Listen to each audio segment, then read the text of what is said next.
The destroyer that's probably going to go does have the ability to shoot down missiles and drones and so on. And I would think probably sufficient in the sense that I don't think Cyprus is about to be hit hard by lots of these things.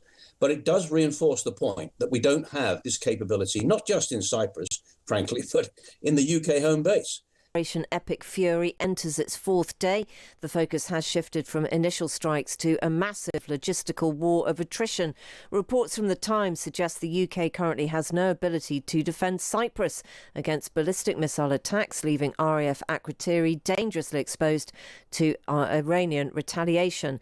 To counter this, Britain is reportedly planning to rush a warship to the region to shield our most critical Mediterranean hub. Well, let's talk about this with a man who really knows his onions, General Tim Cross. General Cross served as Director General of the Defence Supply Chain. He served in Kosovo and Iraq and also has knowledge of Cyprus and has been an advisor to the Defence Select Committee. We couldn't wish for a better guest, General Cross. A very good afternoon from us. Well, you better manage your expectations, I think. No, we don't need that at all. Tell us, will sending a single warship to defend Akrotiri be enough to secure what must be a depleted missile stockpile? Do you think that this is a bit of a sticking plaster or a jolly good thing? No, it's the right thing to do. I mean, the bottom line is we have, all through my career, 43 years I served, man and boy, we have assumed that we could operate from secure bases, the UK home base, from places like Cyprus and indeed Gibraltar and the other bases we've got around the world. The world has changed in the last few years, and the reach of these unmanned aerial vehicles and, of course, missiles has extended the ability of any country to reach deeply into and long range, into places like Cyprus. So we didn't have any air defences in Cyprus deployed there. The destroyer that's probably going to go does have the ability to shoot down missiles and drones and so on. And I would think probably sufficient in the sense that I don't think Cyprus is about to be hit hard by lots of these things. But it does reinforce the point that we don't have this capability, not just in Cyprus, frankly, but in the UK home base. And people have been talking about this for several years now. And little or nothing has been done about it. And one of the problems is we've given a lot of stuff to Ukraine, and we don't have a great inventory of these sorts of systems. Right. So what's the best case scenario? What's the worst case scenario? Well, the worst case scenario is that Iran does reach out and hit places like Cyprus with a lot of missiles. I don't honestly think that's going to happen. But they're clearly hitting many of the countries in the Gulf. And as the Prime Minister said, many of those countries have asked us to help them. And for that, essentially, we're using air power. We're using the F-35s and, the other airplanes that we've got in service. And Akrotiri is a major RAF base and has got a lot of air power based at it. So I'm not overly worried, to be honest. I mean, I may be wrong, things can change quickly, but I'm not overly worried from the immediacy of that. Longer term, we have got to do something about the defence of the UK home base. And that requires a lot of money. These missile defence systems are expensive and you need to have a lot of them. And we're seeing that, in spades in all of these Middle East conflicts over these last few years. For every 100 drones that are launched, the mass of them, 95% of them will be shot down. But 5% will get through. But it'll be more than 5% if you don't have the ability to shoot down the other 95%. And the long-range missiles and the hypervelocity missiles and so forth are even more difficult to shoot down. So as part of the change in defence for our own nation, as part of the strategic review that went on, we have got to do something about missile defence. When you say that you've been calling for this and others have been calling for this for some time, can you put that into context? Is that call in response to what else you've seen, or it was just we hope that this might go into the right in tray? Well, I always hesitate to criticise prime ministers, defence secretaries, or anybody else. Don't say whatever you want. That's your job, not mine. Okay. These are very, very difficult choices and difficult appointments, and they are tough choices. And what the prime minister is, deciding to do at the moment, he's very conscious of the heritage of Tony Blair from 2003, which I was involved with. I was in Baghdad in 2003, and it went badly wrong. We know that. I was also, funny enough, I was at a dinner in London last week for the 35th anniversary of the first Gulf War, which I was involved with, which went, pretty well. But these are very difficult choices, and when you do a defence review, there are lots of things that need to happen, like all priorities in government. But from a personal point of view, I have been saying for a long time, as in 20 years or so, that we have assumed for too long that we can operate from a secure home base. And from a logistic point of view, what I meant by that was we have our seaports, places like Marchwood, where we deploy our assets from the UK and our airfields in the UK, and we deploy them to places like Cyprus. So when I was stood up to be the logistic component commander for the war in 2003, I was given command of 2 logistic brigades and the logistics in Cyprus to enable us to do what needed to be done. And one of my, comments to people, my questions and so forth is, how secure are these? Is this base in Cyprus going to be?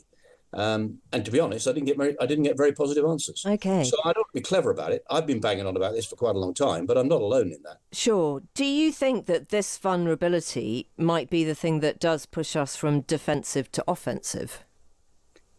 Well, we have got limited capability to conduct offensive operations over a long period of time in Iran. I mean, it is a bit like dancing on pinheads here. I mean, slightly different comment. And remembering that the Prime Minister is a lawyer, I can remember having conversations with lawyers about the distinction between low intensity and high intensity operations, which my answer was, if you're the bloke being shot at, it's a pretty high intensity operation. And the distinction between defensive and offensive operations is pretty nuanced. If you're the bloke they're dropping on in Iran, it doesn't matter to you whether it's defensive or offensive. But nonetheless, and to be fair to the Prime Minister, what he's saying is we will use our assets not to go over Iran and bomb Iran, as with the Americans and the Israelis. We will use them to defend our airspace over Cyprus and indeed the other Gulf states. And that requires, certain capability. And we have got that capability deployed in Cyprus, and it can be reinforced. But for the amount of stuff that we have, the sustainability and the endurance that we have, the resilience that we have, is pretty limited. I mean, I don't know the current figures, but I know they're pretty limited. As you mentioned, you served in Iraq. You were critical of the post-war planning for the second Gulf War. Woefully thin, I think, is how you described it to the Iraq inquiry. So I wonder how you feel about this current engagement. I know it's not our campaign at the moment, but everybody is speculating as to what the end game is and whether or not there's any planning for that at all, actually. Well, I'm not sure that there is. I don't want to be clever about this. When I was in Washington, the plan for Iraq in 2003 was that we would put in ground forces, which we'll come back to in a moment in the context of Iran. We will get rid of Saddam Hussein, and the Iraqi people will stand up, give us a thunderous round of applause, and turn themselves into some sort of Western democracy. I mean, it was unbelievable, really. And I remember saying to Rumsfeld, Secretary of State, okay, that might be plan A, but what's plan B and what's plan C? Now, as far as Iraq is concerned, nobody is suggesting putting ground forces in there. So when President Trump talks about a change of regime, ultimately it has to come from within. And the only way that's going to happen, in my view, is if the Iranian Republican Guard and their internal security forces say to the new regime, the newly elected leadership of the regime, we are not prepared to use force against the people on the streets in places like Tehran and elsewhere. Now, that's not unprecedented. The Cold War came to an end when the Berlin Wall came down, and countries like East Germany and Romania and many of the other Eastern European countries under communism, their members of their securities just laid down their weapons and said, we're not prepared to shoot our own people. And these things can change quite quickly. But I'm not convinced that in Iran at the moment that we're anywhere near that position. Bombing it has hardened views, undoubtedly. It's probably consolidated views and so forth. So what is the end state here? What does it look like? What does it look like, I don't know, in 6 months, years' time? I don't honestly know or believe that anybody's got a clear intent for that. Of course, you can continue to bomb. Of course, you can continue to take out Republican Guard barracks and missile systems and all that sort of stuff. But ultimately, where does that leave you? And to put people on the ground, you can't guarantee the change. And we know that went badly wrong in Iraq, and it went badly wrong in Afghanistan too. President Trump also said last night that the big one is coming soon. I mean, he really isn't talking about all of those things that you've just mentioned. When he talks, he is still using the words of aggression, the words of war about this campaign. And I wonder whether, when you heard that, I mean, what did you think that means? Well, I have to, in all honesty, what I first thought was this huge bomb that they've got, which they can drop, that's deep penetration, goes deeply into under the surface of the, take out Iranian nuclear capability. Now, supposedly, they'd done that in the past. And you will remember, as I do, President Trump standing up not that long ago, last summer, saying that they had, damaged and I don't know whether he used the word destroyed, but damaged and degraded the Iranian nuclear capability. So when I heard that expression, I just found myself thinking he's talking about dropping these very big bombs using B-2s or the strategic bombing capability to do that. I can't believe he's talking about anything to do with ground forces, as I say, and Israel certainly isn't going to put ground forces in there. So I don't know what he means, but that's the first thing that came to my mind. Right. Do you think that the UK should be part of a ground force were it ever to come to that? No, and we haven't got the capability to do it, frankly. I mean, the Prime Minister has been talking about capability putting into Ukraine in some sort of, international coalition of the willing, etc. But our capability is very limited today. I mean, the army that I left 20 years ago, it was, substantial and capable. That is just not the case today, sadly. I mean, the government keep talking about spending more money on defence and recruiting and so on, but the reality is that just isn't happening at the moment. So there's absolutely, in my view, I may be wrong, but in my view, there's no way we'll put ground forces into Iran. President Trump also says that our Prime Minister Keir Starmer has been unhelpful. I mean, I know that you probably don't want to make a specific comment about a specific person, but if you could just interpret that question as me asking you what you think of the current political situation, what would your answer be? Well, Trump has this, trying to get inside the mind of President Trump is clearly an impossibility, really. He has a great fondness for this country. We know that. He's got a golf course in Scotland. He's a great fan of the royal family. I think he genuinely likes the UK in the round. And American presidents are used to the fact that we have always supported them in these sorts of operations. Again, I don't want to bang on about 2003, but ultimately, Prime Minister Blair went with the Americans because he felt that from a grand strategic point of view, that was absolutely the right thing to do. And I think he genuinely believed the Americans would succeed there. The current Prime Minister is not of the same mind. I mean, as I said earlier, he's very conscious of that legacy of Blair, and he doesn't want to be talked about in 20 years' time in the same way. And I think he does genuinely care about international law. Which is why I think he struggled to make a choice and a decision about whether to support them from day one or not. And the changes, that he's had in the last 24 hours reflects the change of circumstances there. But at the end of the day, my view is that Iran is a nasty regime. We know that. It sponsors terrorism, Hezbollah, Hamas, Houthis, and all the rest of it. So I have no problem with seeing a change of regime in Iran. Should we be supporting America and Israel in that intent? At the end of the day, my answer to that is yes. The question then is, how do you do that? And the fact that we've not been prepared from day one to allow them to use our bases and supported them with air power, which we've done in various other places, in Syria, and indeed obviously in the earlier Iran engagements, I personally regret. But all choices carry consequences, and often an awful lot of unintended consequences. So making these choices as Prime Minister and Defence Secretary is tough, which is why I'm not going to condemn him for it. I don't agree with what's emerged, but at the end of the day, he's got to make the choices. He's got to live with the consequences. Yeah, I mean, I do have to say, Major General, I don't think it's you banging on at all, I hope you don't feel that you are, because surely we are total fools if we don't learn the lessons from history.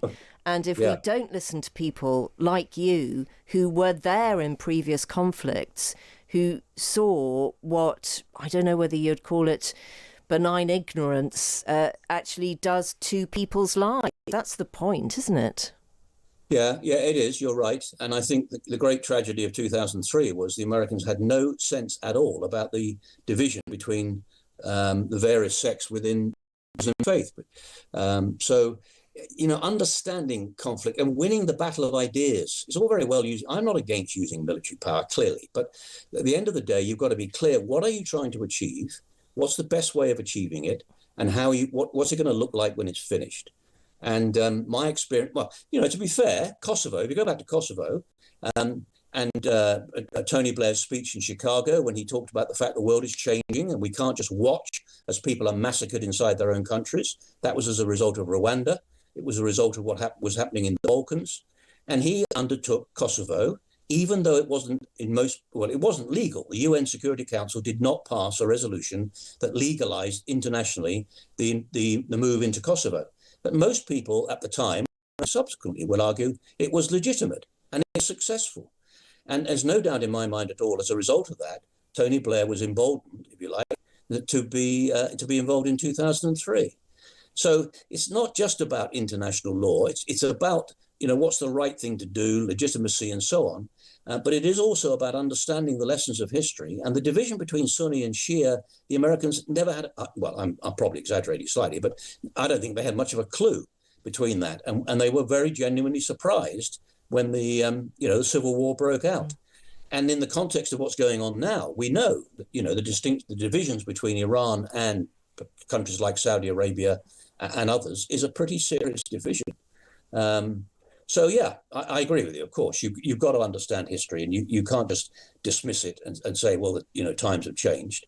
You don't just assume everything is the same by any manner of means, but you do need to understand what's happening in the past, and particularly in this part of the world where this is, I can tell you, when I was in Washington in 2002 and they were planning this Iraq operation, they were already saying what comes next, and they were talking about Iran then. So that's 20 odd years ago. But the Middle East has been going on clearly since 1948. I remember the 56, 63, 67, 73 wars and all the rest of it. And, it's a very troubled region. And you need to be jolly careful before you start these things. That is a delicious British way of putting it. We should be jolly careful. It's very good to talk to you this afternoon. Thank you very much indeed for your time. You're very welcome. That's Major General Tim Cross. Just worth saying that the Foreign Secretary has said that 130,000 British nationals had signed up for the Register Your Presence programme, which is available across some states in the Middle East, Bahrain, Israel, Kuwait, Palestine, Qatar and the UAE. In the last couple of minutes, British Airways has released a statement about the evacuation plan for the region. Here is that BA statement. Working with relevant authorities, we have been able to schedule a flight for those customers to travel from Muscat to London. The flight will depart at 2:30 local time on the 5th of March, and we're asking customers who are in Oman to contact us if they wish to travel on this flight. We expect significant interest and therefore will assign seats on a first-come, first-served basis. That's going to be quite a tricky situation, I suspect, for many. Coming up next on Times Radio, there are 100 days now until the men's football